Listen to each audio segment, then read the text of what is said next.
अधिक बढ़ी हुई गर्मी चाहे पेट की हो, शरीर की हो और चाहे बाहर मौसम की हो, ये हमें बड़ी तकलीफ़ें जो हैं वो देने वाली होती हैं। अब उसका बैलेंस करना ज़रूरी होता है। आपके आहार में जब गर्म भोजन या काढ़े टाइप के भोजन ज़्यादा चले जाएं, तो उसको बैलेंस करने के लिए ठंडी तासीर का भोजन किया जाता है। वैसा ही मौसम जब परिवर्तन होता है तो उसमें आहार को तो परिवर्तन करना ही है। साथ में कुछ प्राणायाम हैं जो कि आपको बहुत ठंडक प्रदान कर सकते हैं।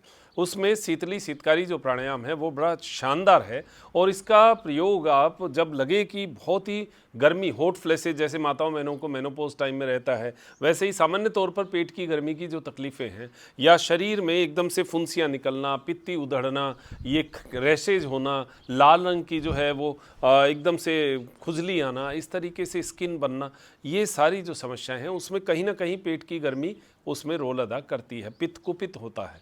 तो आपको अब जो है, अब गर्मी आ चुकी है तो अब किया जा सकता है। सर्दियों में हालांकि इस प्राणायाम के लिए सलाह नहीं दी जाती। तो अभी गर्मी है, करने का सिंपल सा तरीका है। आपका जो मुंह है ये कूलर की तरह है, इसमें दो तरीके से आप श्वास को अंदर लेते हैं। जैसे नाक से लेते हैं वो तो नाक का सिस्टम हो गया, लेकिन मुंह से श्वास को भरना ये शीतली प्राणायाम में किया जाता है। कैसे? जीभ जो है, जीभ को पाइप की तरह गोल कर लीजिए, पाइप की तरह बना लीजिए। जब उस पाइप के अंदर से, क्योंकि जीभ है गीली, लार रहती है, जब पाइप के अंदर से हवा धीरे धीरे जाती है तो वो धीरे धीरे ठंडी होती हुई गले तक पहुंचती है और उसके बाद में जब अंदर प्रवेश करती है वो पूरे इस क्षेत्र को एकदम से ठंडा कर देती है।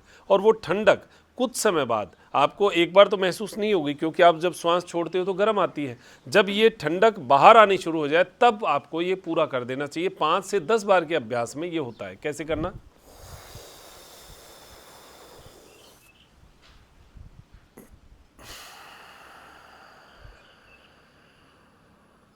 एक राउंड पूरा हुआ। ऐसा आप 10 बार करेंगे तो आपके नाक से ठंडी हवा आनी शुरू हो जाए, उसके बाद में इसको नहीं करना। इसका मतलब आपका शरीर का साम्य अवस्था हो चुकी है। ऐसे किसी से जीभ से ना हो तो दांतों से कर सकते हैं।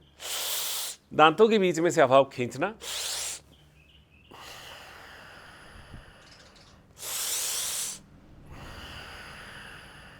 सिंपल सा है। इसमें थोड़ी देर रुक भी सकते हैं, जैसे श्वास लेकर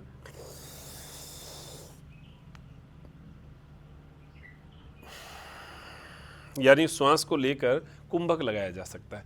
ये शीतली शीतकारी प्राणायाम है, ठंडक के लिए काम आता है। अधिक मात्रा में करना उचित नहीं है। ये बातों का जो थोड़ा ध्यान रखते हुए इस क्रिया को करेंगे तो आपके लिए बहुत शानदार रहेगा। पेट की गर्मी और शरीर की गर्मी के लिए ठंडक प्रदान करने वाला ये बहुत ही सुंदर प्राणायाम है। अपने प्राणायाम की श्रृंखला में आप अनुलोम विलोम प्राणायाम से बाद में इसको डाल सकते हैं, क्योंकि उससे पहले भस्त्रिका और कपालभाति हो वो आप जो है कर सकते हैं। तो ये बैलेंस वाला प्राणायाम है। स्वस्थ रहें, मस्त रहें, ऐसी अपेक्षा है। नमस्कार।